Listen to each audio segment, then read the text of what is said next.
செழிப்புன்றது அது ஒரு நிறைவு, எல்லாவற்றிலும் செழிப்பு. 3:2 வாசிக்கிறோம், பிரியமானவனே ஆத்மா வாழ்வது போல எல்லாவற்றிலும் வாழ்ந்து எல்லாவற்றிலும் செழிப்பாக இருந்து. ஆங்கிலத்தில் அப்படிதான் வருது. So that you may prosper in everything.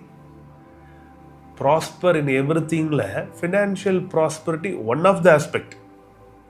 இதுதான் மக்களுக்கு புரியணும், நம்ம மக்களுக்கு புரியணும். ஃபர்ஸ்ட் மற்றவர்கள் செழிப்புனாலே ஏதோ கெட்ட வார்த்தை, செழிப்புனாலே இல்லை செழிப்புனா அதான் சொல்கிறேன் பாருங்க, கர்த்தருடைய ஒரே சித்தம் செழிப்பு தான் அப்படின்னா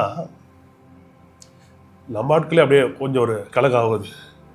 இல்லை கர்த்தரோட ஒரே சித்தம் பொருளாதார செழிப்பு தான் அப்படின்னா தான் அது முழுமை கிடையாது.